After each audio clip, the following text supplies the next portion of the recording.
Hello friends, RS study में आप सभी का बहुत बहुत स्वागत है। कक्षा 9 एनसीईआरटी गणित में हम 7.3 हल कर रहे हैं, जिसका ये 5वां और अंतिम प्रश्न है। प्रश्न कहता है कि ए बी सी एक समद्विबाहु त्रिभुज है जिसमें ए बी बराबर ए सी है। ए पी लंब बी सी खींच कर दर्शाइए कि कोण बी बराबर कोण सी है। तो इस तरह की एक आकृति हमको दी गई त्रिभुज ए बी सी के रूप में, ठीक है, जिसमें भुजा ए बी बराबर ए सी है। इस तरह की आकृति हमको बना लेना है और ये दोनों को बराबर बताना है। फिर यहाँ पे ए पी लंब है बी सी पर, मतलब ए से लेकर पी तक एक लंब बना देना है और जो कि बी सी पर होगा, ठीक है। और दर्शाना है कि ये वाला कोण इसके बराबर में है, ठीक है। तो चलिए हम जो दिया गया है वो लिख लेते हैं। सबसे पहले तो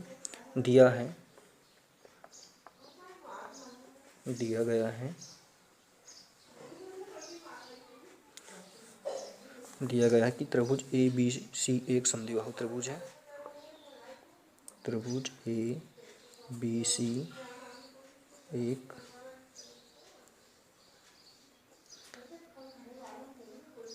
समद्विबाहु त्रिभुज है, ठीक है, जिसमें ए बी बराबर ए सी है, ठीक है। अब क्या कहा गया है कि इसमें ए पी और लंब बी सी पर खींचना है। ए पी लंब बी सी पर खींचना है। जब हमने लंब खींचा तो लंब खींचने पर जो कोण बनते हैं वो कितने 90 अंश के बनते हैं। तो कोण ए पी बी बराबर कोण ए पी बी बराबर कोण ए पी सी। तो हो जाएगा कोण ए पी सी और दोनों कोण कितने हो जाएंगे, 90 अंश के हो जाएंगे, ठीक है। और हमें दर्शाना क्या है, कोण बी बराबर कोण सी दर्शाना है। तो जब हम इन दोनों त्रिभुज को सर्वांग कर लेंगे, बता देंगे, तो ये ऑटोमेटिक कोण भी कैसे हो जाएंगे, बराबर हो जाएंगे। तो इसके लिए तो दोनों त्रिभुज को हम ले लेते हैं। त्रिभुज ए पी बी और त्रिभुज सी एफ बी, ठीक है। त्रिभुज ए पी बी, त्रिभुज यहाँ पे एफ नहीं, यहाँ पे आएगा त्रिभुज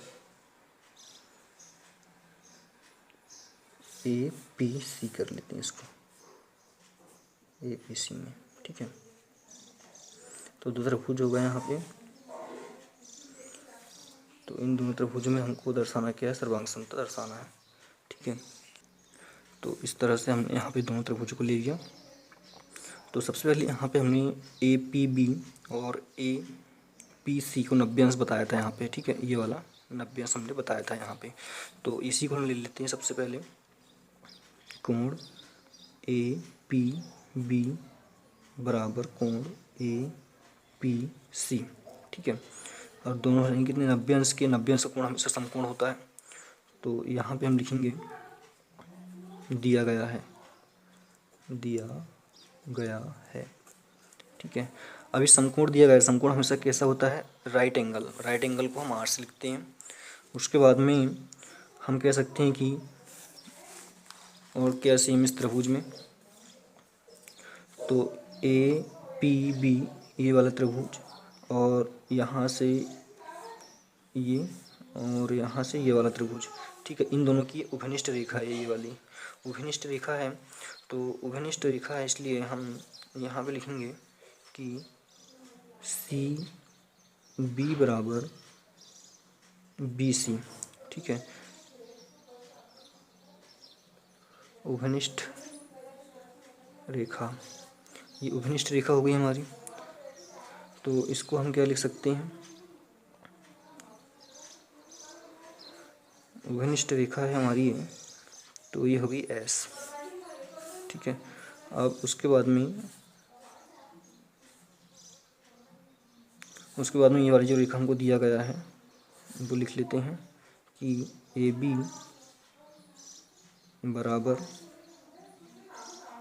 ए सी। अभी समकोण है, समकोण के सामने वाली भुजा कैसी होती है, कर्ण होती है। अब कर्ण को क्या कहते हैं, हाइपोटेनियस। तो ये हो गया दिया है, तो तो हम कह सकते हैं कि अतः त्रिभुज ए पी बी सर्वांगसम है त्रिभुज ए पी सी के। कौन से नियम से? तो आर एस एच, ये नियम से सर्वांगसम है। और हमको दर्शाना क्या था कि कोण बी बराबर कोण सी, ये हमको बताना था। प्रश्न में पूछा गया था हमसे कोण बी बराबर कोण सी, तो कोण बी बराबर कोण सी हमको दर्शाना है। तो हम कह सकते हैं कि जब त्रिभुज ए पी बी सर्वांगसम है त्रिभुज ए पी बी के, तो इसके संगत कोण है, इसके संगत कोण ये वाले कोण बी कोण सी भी कैसे होंगे? बराबर होंगे। तो कोण बी बराबर कोण सी, कौन से नियम से? सी पी सी टी के नियम से ये सिद्ध होता है। ठीक है, ये हमको सिद्ध करना है। लिख सकते हैं यहाँ पे इति सिद्धम। बहुत सिंपल सवाल है, स्क्रीनशॉट लीजिए यहाँ से। धन्यवाद।